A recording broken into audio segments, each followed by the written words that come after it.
These giant gachas got beaten by a game half their size. Kind of curious, must admit. Titles ensnared me, right? I'll take the bait. I'm not sure if this is going to be a little bit PvP, but hey, a little bit of PvP now and again is okay, right? A little bit of PvP now and again is okay. So, should we check this out? I think we'll check this out. Where is the music? Let's turn the music off. Okay, so this is from Alert, mate. These giant gachas got beaten by a game half their size. Okay, curious to see what this is about. I'll admit, title's got me, right? I'm here for the title. Might be PvP, but I'm interested to see as well, specifically, what do they mean when they say got beaten by? You know? What does that mean? Quality, story, gameplay, community view of the game and the developers, revenue. You know, there's a lot of things to talk about when you say, oh, this game did this better or beat this game in this aspect, because we all know that there's certain games within this space that definitely are not the best games, but they are some of the most successful, right? And I'm not even talking about the big four here. I'm talking about things like when lads pop up and TCG and random games that do like 60 million a month here and there that most people don't really care about or care to say that they're actually quality games, but they make a lot of money, right? So I'm interested. Alert, mate. These giant gachas got beaten by a game half their size. Apparently, this is a Limbus Glaze video, which I am definitely here for. So let's see what it's got to say then. Picture the last time a gacha game did something nice. A studio that cut out the 50-50 out of their game, or dropped 100 free pulls, or posted a long hurtful apology for their mistakes to the community. And within the hour, your entire feed looks the same. Clip. Dude, why does YouTube keep setting videos to 480p? Figure it out, YouTube. Come on. I've got like 1,000 down. I can do more than 480p, man. Oh my days. Hype, comment sections flooded with the same three words. Why is VXV getting slapped all around these? Hold up, let me rewind. I need to see why I'm seeing V's face. Did a long hurtful apology for their mistakes to the community, and within the hour, your entire feed looks the same. Clips, hype, comment sections flooded with the same three words. Finally, a studio that respects us. I want you to hold on to that scene. The confetti, the relief, that exact phrase, because we're going to come back to it. Devs, listen. By the end, I don't think that you'll be able to celebrate quite in the same way, because while everyone's been throwing those parties all year, one game that nobody threw a party for just quietly hit the biggest player count of its entire life. And that contrast alone tells the whole story. Here's the thing about that phrase, finally a studio that respects us. We say it every few months now, like... We do. And let's face it, like, come on. 99.9% of them. Is respect even the right word, right? It's a symbiotic relationship, right, at the end of the day, but they want this. They want you to empty your wallet at the end of the day. I will admit there is definitely games that you would argue are more passion project type games, right? You know, Limbus is definitely one of those that I would say for me feels like a passion project. And one thing that is incredible to see with Limbus that isn't just a gacha game problem, that's a game problem. When you see the Steam charts doing what they've been doing, that's incredible. There's not many games that do that, right? You usually have your peak on launch, and then it's typically downhill from there. Maybe something happens in the news, or there's a big update where you have a big uptick again for a small amount of time, and then it's typically back down to either a downtrend or you're sort of the lower end of the normal, right? Or to see what Limbus has been doing recently on the Steam charts and what it does each update as well, shows a really healthy player base, right? That is a really cool thing to see, and it shows that the game is offering like something special, right, in terms of actually bringing people back on a regular basis. Clockwork, and almost every single time, if you actually look at what changed, the honest answer is nothing. The part that you can see. This company is free to correct their storefronts. Most of the time, it's nothing, right? It's literally nothing. It's like, oh, we made a mistake. Here's 10 pulls. And the community's like, oh my God, the devs listened. The best devs ever. They're so much better than Hoyo. It's usually what happens, right? You know, it's pretty much the same fucking story over and over again. but they leave the machine running in the back. So I want to do something simple. I'm going to take the moves everyone threw a party for this year and hold them up against the one studio that earned that phrase without ever asking for the party. Damn. Okay, so bro's coming with the PvP and apparent receipts, right? Okay, all right. And show you the difference between a game that looks generous and a game that actually is. Because the noise the community is making is undeniable. Stay with me because the gap is way bigger than you think. I must admit, in terms of like how, you know, like obviously when people think of like generosity, they think, well, how many pulls am I getting a patch? How many pulls can I earn in the patch? What's the rates? What's the 50-50? Is it a pity carryover? All that sort of, that's the generosity. It's like, how flashy is the casino and how much does it trick me into believing it's there for me, right? Because at the end of the day, they all have systems that, you know, there's a carrot on a stick and they want you chasing that carrot right at the end of the day. Now, of course, there is systems that are better than others. But like now, recently, NTE's the game that's been getting the praise for in regarding being generous. Because great that they got rid of 50-50s, right? Honestly, great. But once again, I've said this before, monetization doesn't make a good game either. But that being said, what you've got with Limbus is you've got an incredible narrative experience and you have got a game that's doing something pretty cool. It's not probably not the only game that's done this, which I've heard other people say. I haven't played all Gachas though, but the shard system, it's incredible, right? The fact that you can go back to banners that have ran and shard characters just by playing the game. That's incredible, right? Where usually people think I have to strip farm content for pools for gambling, where this is, well, strip farm content and just get the character. It's a much better option, right? It honestly is a much better option. I would love to see more games do it. I don't think they ever will. I honestly don't think they ever will. But I'd like to see more games do it. And not even for everything, right? Even if it's just for select characters here and there that pop up in a store. And it's like, right, for so many months, you can potentially access his character by just farming the game and collecting shards or parts of them or whatever they want to call it in that game. And you can earn the character for free.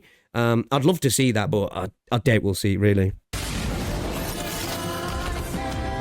The only strip farm in Limbus is Mirror Dungeon. What's his artwork from here? Who's on this? Is this some Billy shit here, is he? Okay. This looks kind of nice. Let's start with the move everybody points as the proof that the tides are turning in the gacha space. With Neverness to Everness, need more replayable game modes. Yeah, I admit, I think that's one thing where Limbus doesn't win, right? It's an animated PV. Yo, I need to see that shit. Oh, it's from Canto 9. Damn. That looks fire. That actually looks fire. Don't worry about it. Ignore it. That's one thing I think where it does lose out, right? In terms of, like, the Mirror Dungeons, I've done one. Seems interesting, right? But I think that's where Limbus falls short a little bit. But at the same time, it's one of those, right? More content doesn't make better content. And the worry is if they worry too much about extra stuff, extra fluff, extra replayable stuff and really focus on that, can that potentially, you know, affect the quality in the other areas? Because the main thing about Limbus, it's the narrative, right? It's the narrative.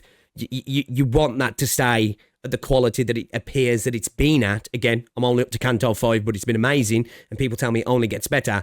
So it's that balance, right?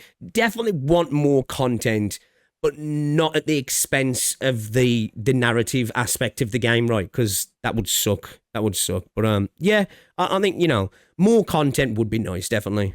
System when it launched. You hit pity, you're guaranteed the feature character, and right on cue, the feed lit up. Finally, a studio that respects our time. Devs listened. Yeah, I remember this with DNA. I was the one dude who was standing there going, look, I know I was actually excited for DNA, which after about 2 hours of playing it, I was like, yeah, no, not for me. Game kind of filtered me, right? It was just there, mid-game, really, for me. But, like, everybody was, like, making out that it was the next big thing, that it was going to change the gacha space, right? Because they dropped the gacha. It was going to, everybody was going to follow suit. And I was like, at the end of the day, They're not just going to follow suit because it changes monetization. It has to lead. It has to be the Genshin, right? And then people follow what you're doing. And if you have got a new business model that's making more money than everything, guess what they'll do? Everybody will attempt to recreate your business model, right? But too much in the gacha space do we see this, where the monetization will change and everybody's like, well, that's it, man. Fuck. This is obviously going to be the next big thing. You see content creators nose diving headfirst into it, right? And it was just like, let's wait and see, man. You know, this is why I don't get too... Of course you want better monetization systems, right? Definitely. But this is why I never really jump on the... I will call stuff out, don't get me wrong. But it's never a barrier for me. If a game's got a bad monetization system, but the game is inherently a good game, and it doesn't affect my enjoyment at all or too much, I can still enjoy the game, right? Obviously, you want a better monetization system, and that's a game that maybe you just don't spend on. It's about how much it affects it, right? So I never really jump on this thing of, oh shit, no 50-50, best thing ever. Oh, they've got rid of the gacha. Well, obviously, this is going to be the best thing since sliced bread. And we've saw really, with both NTE and DNA, I think NTE is a better game than DNA, but they're both, let's be honest, they weren't the best in class, right? They're both fine games, and I think NTE is a fun game. I like NTE, but they're not best in class. You know, the monetization didn't really change the game, really, did it? And honestly, good. That's a real improvement, and people rightly lost their minds over it. Heck, I was one of them. But watch what the celebration drowned out. Neverness to Everness still runs limited time banners. The character is only around for a window, and when the window closes, it's gone. So yes, they deleted the coin flip, but they kept the clock ticking over your head. Yeah. Gambling just got quieter. The pressure to pull right now, before you miss out, never moved an inch. They were smart as well, though. I must admit, you know, adding in like the skins and stuff. I think that was a smart play. I quite like that. I wish more gachas would do that, because like one thing I will say about NTE, I think, and in terms of the 3D gacha games, need to learn from it. Give us more skins. Like, that game has so many skins already. And I'm looking at games like Wuthering Waves and Enfield, and I'm like, what we doing, boys? Yeah, if these guys out here are putting out, I know people are going, oh, you know, I know, bro. But aside from that, they are pumping out skins, right? I would like to see, you know, Wuthering Waves should have more skins by now, definitely. And I think in the next couple of patches, I would like to see some skins in Enfield. I honestly would. I think NTE's killing it in that regard, personally.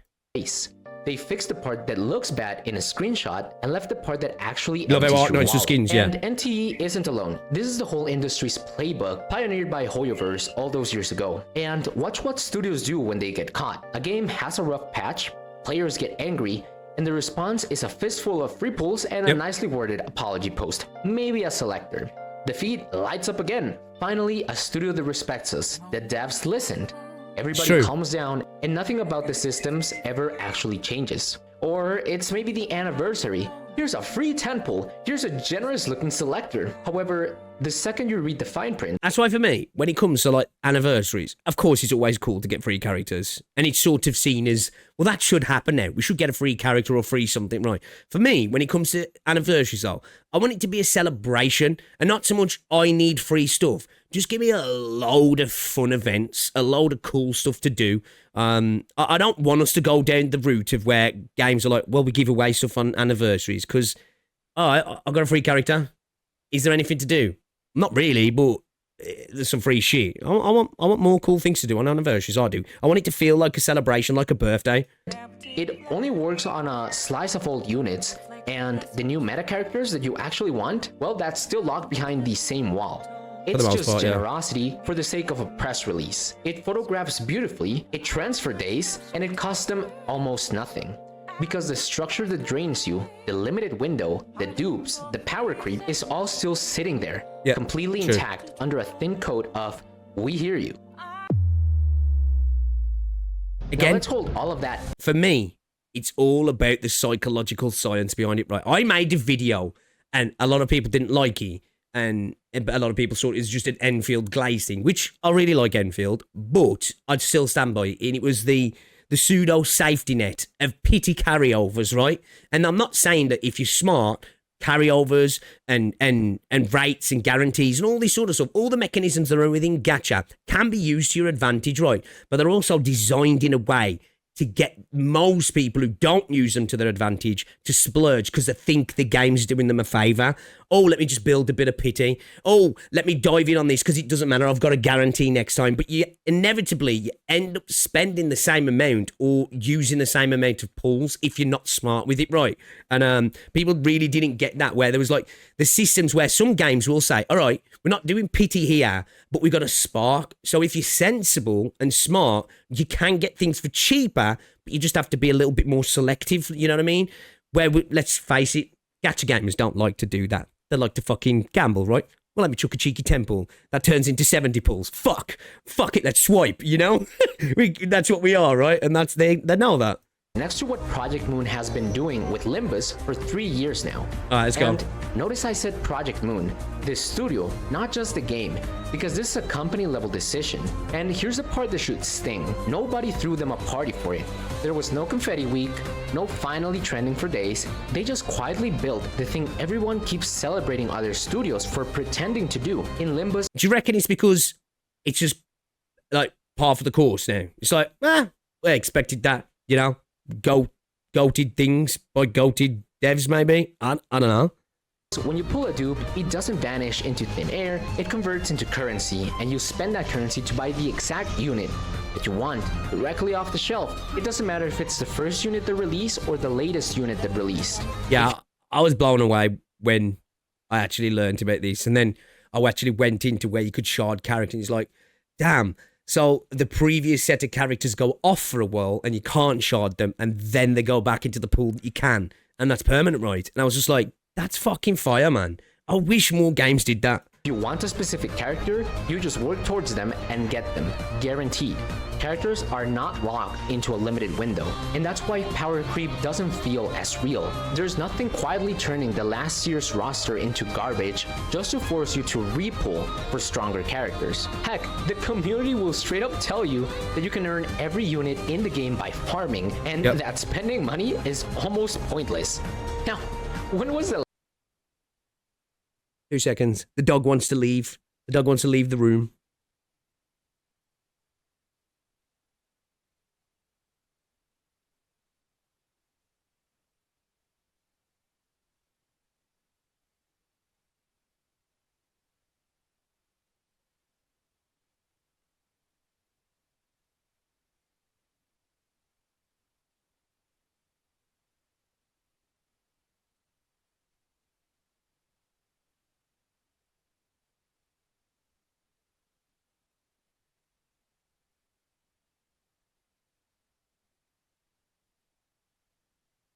Got myself a drink as well because it's getting warm. Naughty. Got myself some Coke and I've got myself some water as well. Okay, I'm back. But yeah, I do wonder that when it comes to the celebration of the community. I imagine obviously it goes on within the community, but it's sort of a run of the mill, and of course as well, there's definitely certain parts of certain communities where it's all about the bait, right? It's all about the bait. last time a Gacha's own player base bragged that paying is a waste? Heck, it even seems like the devs think this way. And this is exactly the distinction that nobody seems to draw. NTE fixed the part that you can see, but Project Moon fixed the part that you can't. Pulling the 50-50 out is removing the gamble, but killing the limited windows, killing forced power creep, and letting you just buy the units outright, that's removing the trap. Because at the It's true, right? That's a system overhaul rather than a fancy new sign above the door, right? Because that is with NTE. Don't get me wrong, it's great that there's no 50-50s, right? Awesome, cool. You know, a lot of people, that's like a sticking point for them in Gacha, right? But, that being said, it's more of, like I say, a fancy sign above the door, right? You know, new livery. We've switched things up a little bit. We've got a neon sign, you know, sale on. But you go inside, and it's the same products, priced the same way, really. Stuff's offset in a different way, but you kind of end up sort of doing the same thing, and you're experiencing the same systems, right? But this is like it is a back end change, right? And pretty major change as well compared to the average gacha game. As I've said, I've had people say to me, this isn't the only gacha game that does this. But again, I haven't played all gacha games, right? I can only speak to what I've experienced. And for me, it is so much better than, like, man, if Enfield did this, if Arknights did this, if Wuthering Waves did this, it'd be fucking awesome. It would be fucking awesome. But yeah, it's just never going to happen, is it? At the end of the day, free pools are cheap. Actually giving up the leverage you hold over a player is expensive. So they cosplay the first one and quietly keep the second. If you think players can't feel the difference, just look at the numbers. Limbus came out in early 2023. Almost every live service game peaks at launch and bleeds players from there. That's the normal curve. Limbus has been doing the opposite. Its single biggest player count ever happened at the end of May 2026. 3 years in, basically the week I'm recording this video. And this growth does not... That only doesn't just show a really good community, right? A community that's a good state. It doesn't just show a game that's been successful. It shows a game that's probably improving, right? Do you know what I mean? When you see games get growing player bases over time, it's usually a good indicator something's happening here where the game is improving on each iteration. And again, in the live service space, not very common, right? You know, when you think of games that maybe sort of did that, or like, what we're thinking, like No Man's Sky launched, got a lot of backlash, and then they just quietly over years just continued to improve and make the game bigger and better. And people will say now, look at the game. It is miles better than what it was on launch, right? As somebody who played it on launch and then came back a few years later, I saw the improvements myself, right? This isn't something that typically happens in the live service, right? You usually have a flat line where you're just super successful, like something like CSGO, and you just continue to be successful over years. But most of the time, it's downward trend, isn't it? It's a downward trend. So to do the reverse, it shows something good's happening. Not happen on accident. It happens when the word gets around that there is one game in the entire genre that isn't trying to trick you. And when people that are burnt out on everything else go looking for that exit, they will find it. The growth curve is the argument. Players voted with the one currency a studio can't fake or buy back: their time. 3 years of updates in, and that line is still climbing to the highest point it's ever hit. Another gacha pulling that off right now, and I'll wait. Now, I'm not telling you that Limbus is the flawless. only thing that you could argue that's come close, because you don't get all these numbers, is maybe Wua, but that was specifically had a huge jump down to the Cyberpunk collab, right? Massive collab, looks really cool. People love Cyberpunk, of course. I think it's got a higher number with the Cyberpunk release than it did on launch, but overall, that's kind of had a sort of downward trend anyway on Steam. It's just had a huge jump because of this collaboration, right? So it's more of a peak rather than a trend, isn't it? The learning curve can be brutal for some players, and the first few hours throw a wall of mechanics and lore that might scare a ton of people off. I'm not saying that this is a perfect product. I'm pointing at one single design decision and how almost no other studio is willing to make it. Now, I do have to share my bias. I love Project Moon's lore. I'm a genuine fan. However, the only thing I'm pointing at is one structural decision. And this is the part that should actually bother you. It isn't a theory about what a nicer gacha could look like someday. It exists. It's 3 years old. It just hit the biggest numbers of its entire life. Yeah. The model... It does. It's like, this is what I say, it makes me laugh. And again, I'm not like shitting on all the communities here, but it's like when I see people arguing over the best stories in gacha, and I think, man, just experience Arknights and Limbus and you'll really see some amazing stuff. Again, everything's subjective, right? Everything is opinion based, but like they are, in my opinion, just better, right? But it's the same sort of thing with this, right? It's been quietly doing its thing in terms of story, along with Arknights, quietly doing its thing as well in terms of a good system that's incredibly player friendly, but it's the new games that get the recognition, you know, like I say, NTE, oh, no 50-50, DNA, no gacha. Obviously, this is, we've never seen anything like this before. I think it goes to the sort of, I'm not saying closed off, because obviously it's not closed off, but it's like sort of, when you think of like the big 4 or 5 sort of gacha games, it's sort of a bubble, isn't it? if you know what I mean. And that's not to shit on people. People play what they play and know what they know, right? I'm not blaming them for that. But it's sort of a bubble. There's so much going on outsidey that in many cases is doing things better, but it's never recognised. And then when something does even half of what they're doing, it's the best thing since sliced bread, right? But again, I'm not blaming the players for that. It's just, you know, if they don't know, right? You think Enfield's doing fine? I think Enfield's doing fine, yeah. I think people put too much stock into last month's revenue. I think it's not doing what it potentially could do content-wise, but I think Enfield's going to do more than fine. I think it'll just find its part in the space and it'll trundle along. And will it be Genshin? No. Will it be as successful as we were? I don't know, but I think it's going to do more than fine, personally. It's proven, it's profitable, and it's sitting right there for anyone to copy. And the rest of the industry still won't touch the part that matters, because killing FOMO was never impossible. It was never a technical problem. Wasn't wanted. It's a choice. And most studios are simply choosing not to. Yep. So let's go back to where we started. I said this before.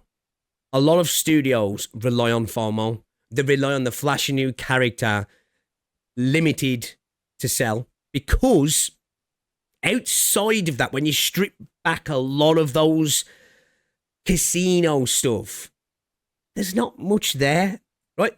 There's a core fun element, you know, but there's not a massive amount there, especially when we start getting into narratives, right? Especially when we start getting into narratives. It's a lot harder to just make something good, because when you make something good, it's profitable. It usually makes money, right? But that requires just being exceptional. And it's a lot easier. The gacha space proves this, because just look at the gacha revenue chart sometimes. Some of the things you see up there, right? I'm not even just talking about the top 10, just making millions a month. And you're like, damn, effort isn't really the number one currency in this game, in this genre, right? It's selling sexiness, FOMO, stick it together, and you just print cash, right? And I suppose that's one thing that Limbus does kind of the opposite. They go down the quality route, right? We'll make an amazing product that we want. You know, you can tell it's a passion project.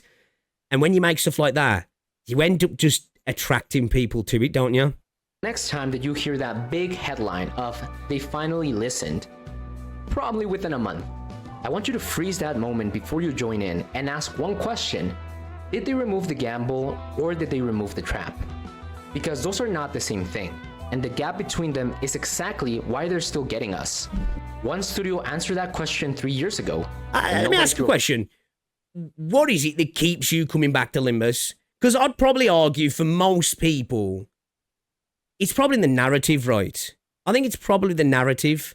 And then obviously the characters, but the character stories, the characters themselves, and then obviously the banners and stuff. And then it being a bit more friendly. Of course, there's elements of FOMO, but you know what I mean? It's a gacha game at the end of the day, and there's always negatives that come along with a gacha game. There's definitely a little bit of FOMO there, but not the same guys as a lot of other gacha games.